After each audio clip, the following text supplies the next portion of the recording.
Hello guys, welcome to a new video. Today I've got a full first round mock draft and it's been a busy past few days. We just got finished with the combine and then Aaron Rodgers news comes, Russell Wilson trade breaks, Khalil Mack gets traded.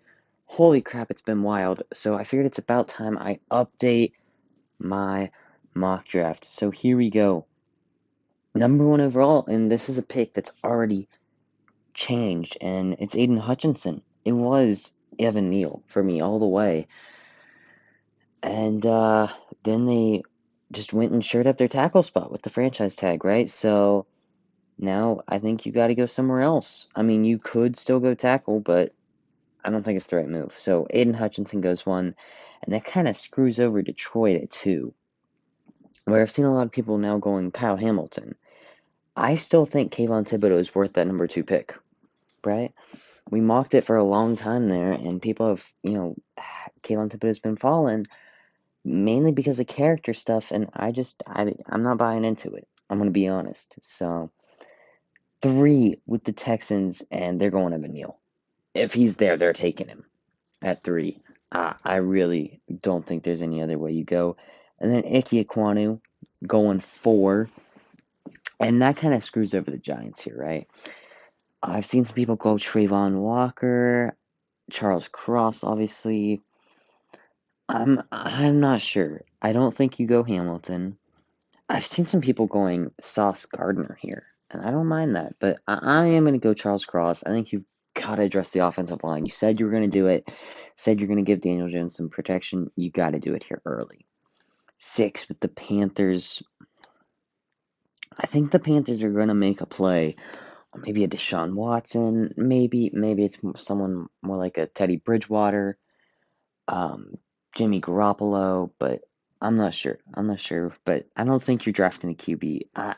You could, don't get me wrong, but I think it's more of a best player available kind of thing. And I'm going to go Trayvon Walker. All right. Maybe it's going to tick some people off. I think it's the pick, though. I think you just got to go best player available. The upside with him is just insane. We saw that on full display at the combine, so I think it's a good pick. All right. Seven with the Giants, and Kyle Hamilton's still on the board.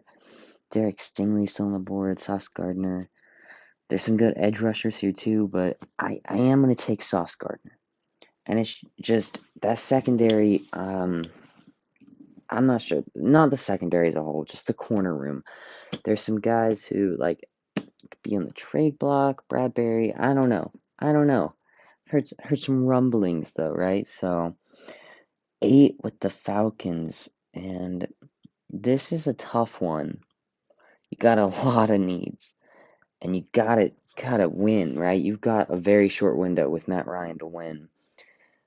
But I'm just gonna go best player available here with Kyle Hamilton. I think it's the pretty obvious choice.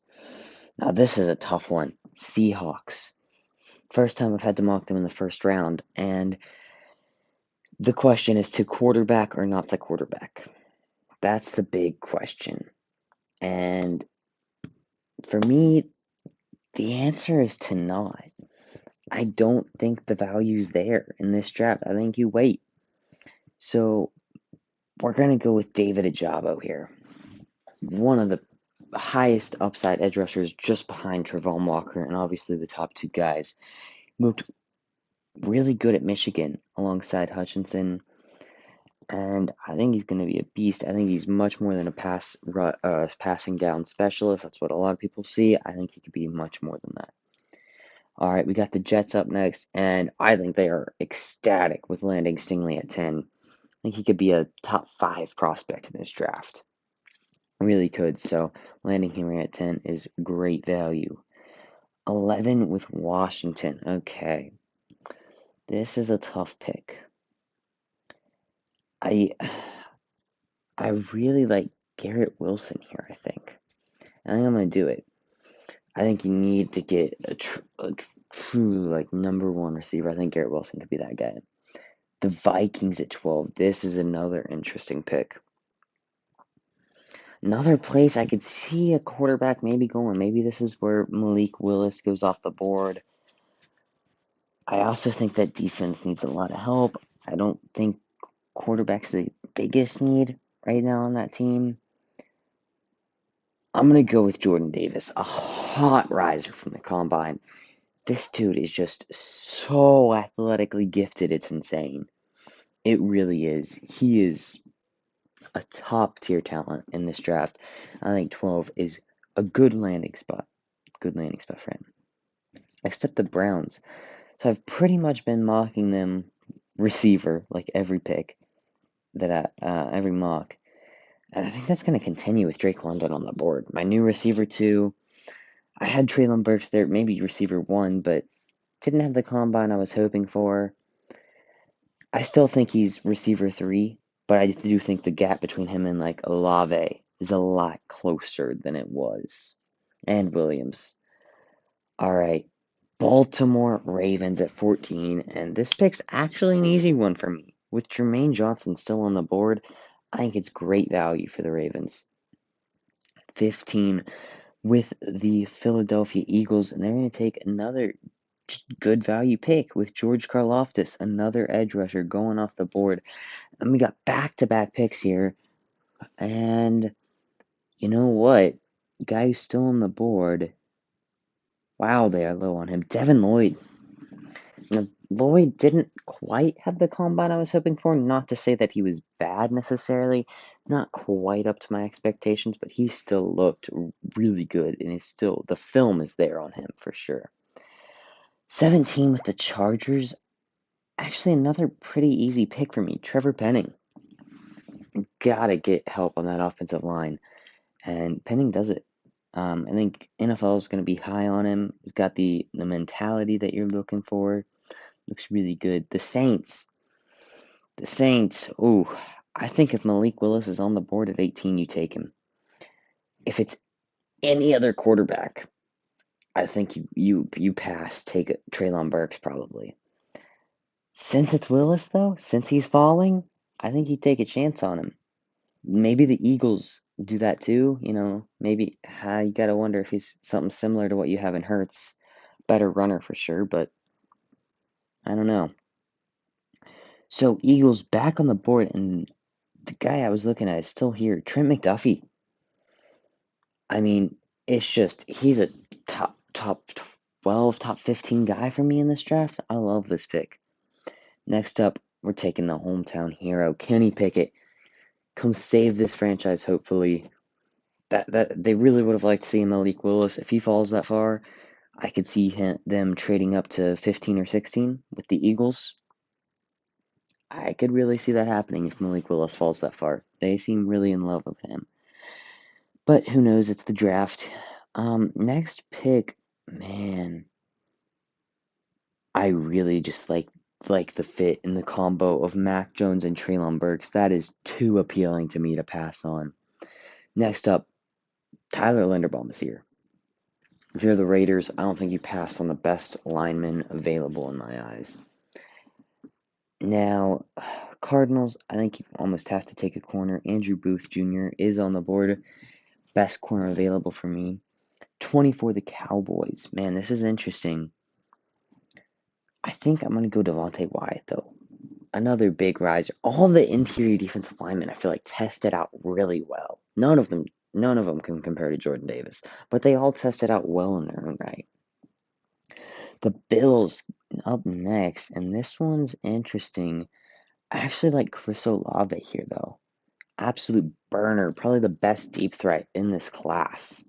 Really like that pick. And a guy who's still on the board who I really like is Nakobe Dean. I think he's a top 20 prospect at least in this class. So, really like that selection. Tampa Bay here. You got to be thinking about Jameson Williams. Maybe you're thinking quarterback. Ritter's on the board. Howe is on the board. But I think I'm going to go Bernard Ryman. They have him at 52. I think he's a first-round talent. Maybe top 25. I really like Bernard Ryman. I think he's right there with Trevor Penning, honestly. I think the gap between those two is a lot closer than some people are thinking. Green Bay Packers. I think this pick is Maybe a little harder now that Devontae Adams is back, which I was not expecting. So I would just snap Jameson Williams. But now you got to be thinking, maybe we go a different direction. And actually, I think we will with Zion Johnson. I think now offensive line, was and still is, I think, probably your biggest need. You've got some solid pieces there, but they're all old. You need offensive line help. We're getting it with Zion Johnson. And Jameson Williams goes to the Dolphins. I think Dolphins would be ecstatic if this ends up happening. If he's there, you're ecstatic with that pick, honestly. And this next one, you know what? I'm going to go Daxton Hill to the Chiefs. Probably losing Tyrann Mathieu in free agency. Maybe draft his replacement right here. Honestly. Great safety. Bengals. Okay. You need offensive line help. Kenyon Green's there. Nothing more needs to be said. Lions. You know what? I'm taking quarterback. Only because Sam Howell's on the board. He's my QB. Probably going to be QB2. Only because he's so young. I think he's like 20 years old. You have time to develop him. He doesn't need to start right away. Because if you just throw him on this team, he's going to fail. We're going to see a Zach Wilson, a Trevor Lawrence situation. You've got to let him sit and develop. But if you're able to do that, I think it's going to be a great pick down the line. I think he's going to be great down the line once you build a team around him. All right, but that is my mock draft. What do you guys think? I think we did pretty solid. But let me know, and until next time, guys.